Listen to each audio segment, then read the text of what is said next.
वास्तविकता क्या है जो जीवन में अभी हमारे साथ हो रहा है, जो सचमुच आसपास मौजूद है, जो हम महसूस कर सकते हैं, वो हकीकत है। That's the reality. वहीं वास्तविकता से दूर अगर दिमाग में कोई काल्पनिक चित्र, कोई काल्पनिक चित्र या कहानियां या कोई विचार बनने लगे तो वो इमेजिनेशन है। लेकिन अगर कल्पना कीजिए कि कोई व्यक्ति हकीकत और इमेजिनेशन में अंतर ना कर पाए, तो इस विषय को कैसे समझें? आज मेंटल हेल्थ में हम फोकस कर रहे हैं शिज़ोफ्रेनिया पर। और इस पर बातचीत करने के लिए हमारे साथ हैं डॉक्टर ओम प्रकाश। नमस्कार, आपका स्वागत है। आप हैं प्रोफेसर डिपार्टमेंट ऑफ साइकेट्री, इभास हॉस्पिटल से। तो doctor Om Prakash, reality, imagination और फिर एक शब्द आता है हेलुसिनेशन, कैसे समझें हम? शिज़ोफ्रेनिया क्या है? स्किज़ोफ्रेनिया जो आपने बताया, आपने भी जो आपने डॉक्यूमेंट्री दिखाई, इसमें कहीं ना कहीं आप देखिए कल्पना और हकीकत में अंतर। तो ये कुछ लोग, जो व्यक्ति जो स्किज़ोफ्रेनिया पीड़ित होता है, उसमें अंतर समझ नहीं पाता। तो स्किज़ोफ्रेनिया मानकर चले ये विचार, एहसास और व्यवहार का समस्या है। तो इन सब का जो मिशन, जब व्यक्ति लगता है कि आचार और व्यवहार में कहीं ना कहीं बदलाव महसूस करे, उसको लगे कि मन परेशान है, लेकिन कहीं ना कहीं जो आपने कहा हेलुसिनेशन, उसको एहसास नहीं हो पाता, आसपास चीजें नहीं होती लेकिन लगता है कि उसको दिखाई दे रही हैं, सुनाई दे रही हैं, उसको एहसास हो रहा है। कहीं ना कहीं लगता है उसके विचार, उसकी भ्रांति ऐसी है कि लगता है कि नहीं, ये मेरी विचार है, लोग पीछे पड़े हुए हैं, लोग पीछा कर रहे हैं, लोग नुकसान पहुंचाना चाहते हैं। डिल्यूजन जो आपने वर्ड यूज किया, डिल्यूजन, ये महत्वपूर्ण है। तो ये आचार, जो विचार की बात करें, व्यवहार की बात करें, एहसास की बात करें, ये पूरी तरह प्रभावित करता है व्यक्ति को स्किज़ोफ्रेनिया में। लेकिन ये होता क्यों है? कारण क्या है कि इस तरीके की स्थिति बन जाती है? मोटे तौर पर बहुत सारे कारण बताए गए हैं, क्योंकि स्किज़ोफ्रेनिया एक ऐसा रोग है जिसमें बहुत सारे कारणों का मिश्रण है।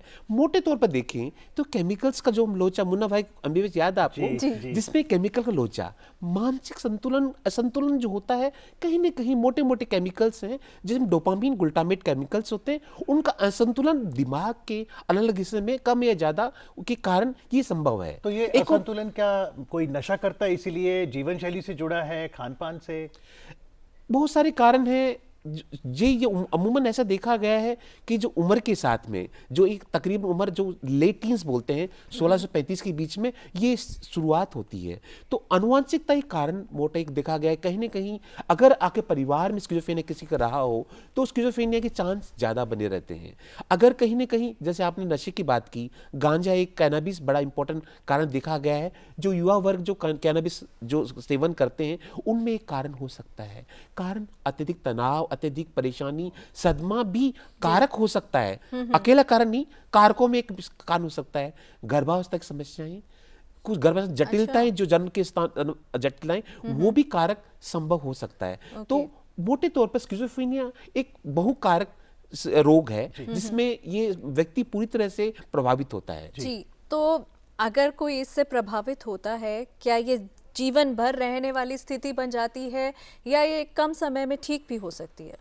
सबसे महत्वपूर्ण है स्किज़ोफ्रेनिया में पहचान। अगर सही समय पर पहचान कर ली जाए तो स्किज़ोफ्रेनिया आमतौर पर जो डायबिटीज, जो हाइपरटेंशन बात करते हैं, वैसा ही रोग है। ये रोग ऐसा रोग है जिसको पूरी तरह इलाज संभव है, पूरा तरह कारगर है।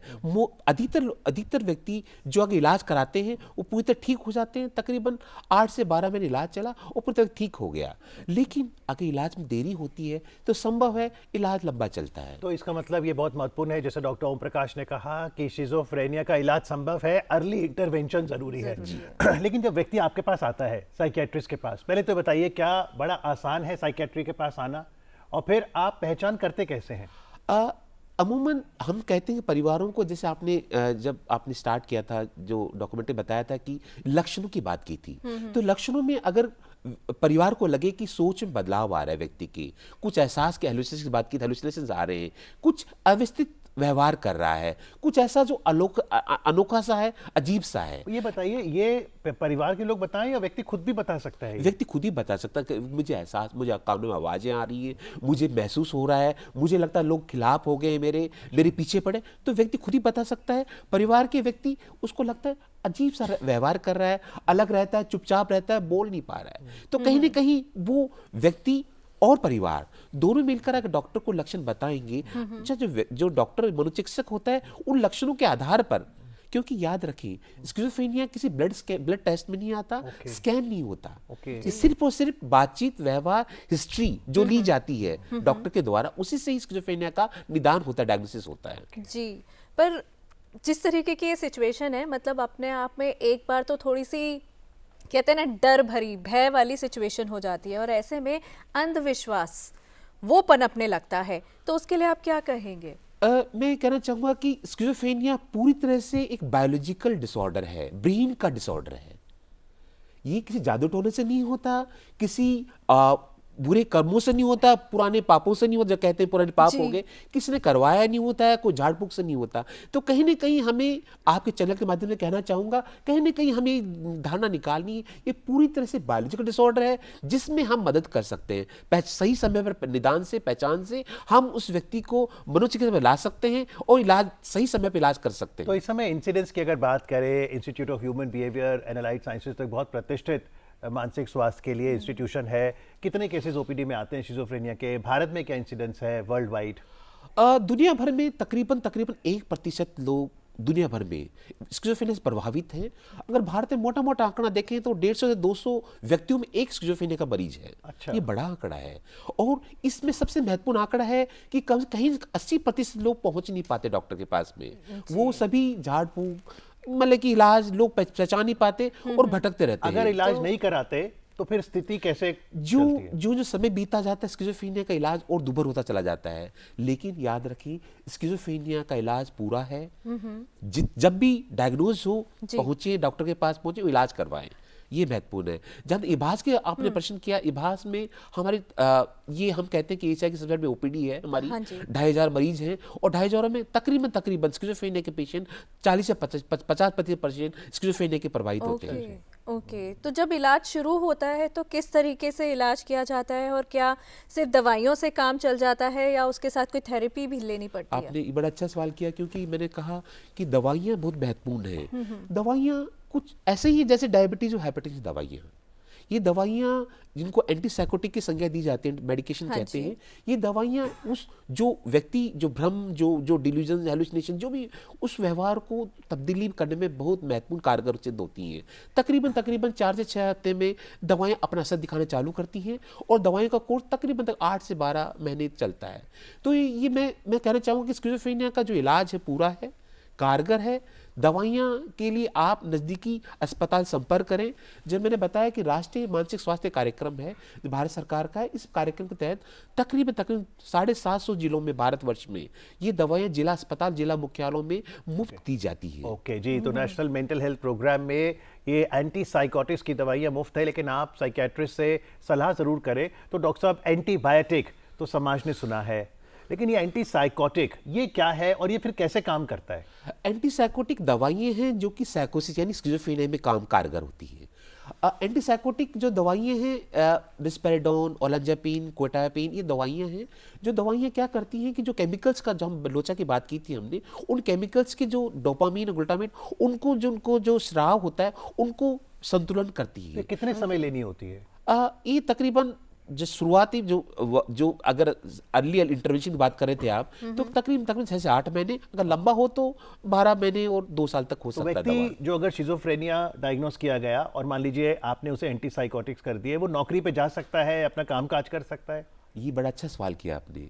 स्किज़ोफ्रेनिया जैसे डायबिटीज, हाइपरटेंशन बीमारी है, ऐसा नहीं है कि नौकरी अगर दवा अगर सेटल हो जाए व्यक्ति तो नौकरी कर सकता है, पढ़ाई कर सकता है, शादी, सब कुछ संभव है, ये समाज की मुख्य धारा में आ सकता है। क्योंकि एक भ्रांति कई बार होती है कि अगर किसी को शिज़ोफ्रेनिया हो गया तो वो व्यक्ति बहुत वायलेंट है, हिंसक है, उसे गुस्सा बहुत आता है, कहीं वो मार ही ना दे। मोटे तौर पर स्किज़ोफ्रेनिया के मरीज हिंसक नहीं होते। अच्छा। ये धारणा, गलत धारणा है समाज में कि स्किज़ोफ्रेनिया हिंसक नहीं, इससे मैं तो कहता हूँ नॉर्मल व्यक्ति ज़्यादा हिंसक है। स्किज़ोफ्रेनिया हिंसक नहीं है, पूरी तरह से स्किज़ोफ्रेनिया को काबू किया जा सकता है, कंट्रोल किया जा सकता है। ये जस्ट मैं दोबारा बताना चाहूँगा, डायबिटीज, हाइपरटेंशन जैसे रोग है, इसी तरह का रोग है और इसका इलाज पूरा संभव है। जी, तो जो ऐसे पेशेंट्स हैं, अगर उनके परिवार वालों को हिदायत दी जाए आपकी तरफ से कि किस तरीके की सावधानियां बरतनी है, कैसे पूरी केयर टेक करनी है, तो वो क्या होगा?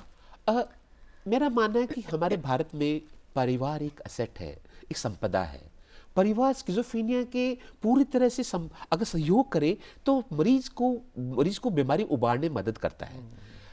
मरीज जो होता है, क्योंकि कहीं ना कहीं परिवार का सहारा चाहे तो परिवार ये करे कि उसको दवा समय पर दे, उसको गुस्सा नहीं करे, अपने फ्रस्ट्रेशन न निकाले, ये नहीं कहे तो बहाना बना रहा है, ये नहीं कहे, कहीं ना कहीं परिवार अगर सपोर्ट करे तो उभर सकता। एक तथ्य है जो विज्ञान उभर रहा है कि 50% अगर परिवार सपोर्ट करे तो रिलैप्स नहीं होता, बीमारी का दोबारा उठाव नहीं होता, तो परिवार एक महत्वपूर्ण सहयोगी है। अच्छा, मतलब ये दोबारा ट्रिगर भी हो सकती है सिचुएशन। जी जैसे आप मानकर चलें हाइपरटेंशन, डायबिटीज दोबारा बिगड़ सकती है, हाइपरटेंशन दोबारा बिगड़ सकता है, ये भी हो सकता है अगर आपने अधूरा इलाज किया है या संभवतः दोबारा भी चांस बनते हैं, दोबारा हो सकता है। और इसलिए बहुत ज़रूरी है कि समाज मेंटल हेल्थ पर खुल के चर्चा करे, और इसी दिशा में भारत सरकार की एक हेल्पलाइन भी है, टेलीमानस हेल्पलाइन। हम चाहते हैं कि नंबर आप नोट करें, आप इसमें फ़ोन कर सकते हैं, चाहे आपने शिज़ोफ्रेनिया पूछना है या मानसिक स्वास्थ्य से जुड़ा कोई भी, आपको एंग्जाइटी, एग्जाम का डर, 14416 14416, और ये टेलीफोन नंबर आप नोट करें। डॉक्टर साहब, इस पर अगर कोई फ़ोन करता है क्या रिस्पॉन्स मिलता है? टेलीमानस भारत सरकार की सबसे बड़ी सेवा है, और आई थिंक मैं कह दुनिया की सबसे बेहतर सेवाओं में से एक है। 2500 काउंसलर्स बैठे फोन के, फर्स्ट स्टेप में काउंसलर्स करता है और वो कॉल अपस्केल हो जाती है साइकियाट्रिस्ट को। अच्छा। यानी मोबाइल के आप साइकियाट्रिस्ट कनेक्ट कर सकते हैं 24 घंटे 7 दिन। ओके। और जो साइकियाट्रिस्ट होता है वो सलाह देता है फोन से, और उसको ये देता है कहाँ जाएं, क्या करें। एक मैंने एक चीज बताना चाहूंगा, ऐप भी आ गया है। अच्छा। टेलीमानस ऐप आ गया है, 12 भाषाओं में ऐप है ये। अच्छा। और 12 भाषाओं में ऐप के माध्यम से उसमें चैटबॉट है, आप जो भी सवाल प्रश्न करेंगे उसका उत्तर दिया जाएगा। और उस ऐप में ये भी सुविधा है कि आप नजदीकी कहाँ पहुंचे, आपकी सुविधाएं कहाँ मिल सकती है, जिसमें आप दवा मिल सकती, जो ये सुविधा है। तो टेलीमानस अपने आप एक महत्वपूर्ण, आपने एक अच्छा जिक्र किया, सेवा है भारत तो सरकार कोई की। अगर टेलीमानस हेल्पलाइन का सहारा लेता है, एक बार कॉल किया, वहां से कुछ परामर्श मिला, तो क्या दोबारा वो फॉलोअप के लिए दोबारा कॉल करेगा, वापस वहीं से वो केस स्टडी शुरुआत होगी? शेड्यूल्ड कॉल होती है, जस्ट सेम कॉल होती है, उसको डिजिटल कॉल किया जा सकता है। तो इवन फॉलोअप कॉल्स भी होती है, फॉलोअप काउंसलिंग भी होती है। बड़ा ही अच्छा जो व्यक्ति में, हाँ, टेलीफोन और मोबाइल में जो सेवा सबसे सेवा है, ये महत्वपूर्ण सेवा है जो किया जा सकता है। चलिए आशा करते हैं कि आप 14416 टेलीमानस को अपनाएंगे, उसे सेव कर लीजिए। हमने तो अपने फ़ोन में सेव भी किया हुआ है, कभी लगता है शो से पहले घबराहट हो रही है तो फ़ोन भी कर लेते हैं और मदद भी मिलती है। तो मानसिक स्वास्थ्य अच्छा रखिए। आज कार्यक्रम में आके शिज़ोफ्रेनिया पर बातचीत करने के लिए डॉक्टर ओम प्रकाश, आपका बहुत बहुत आभार। Thank you. धन्यवाद।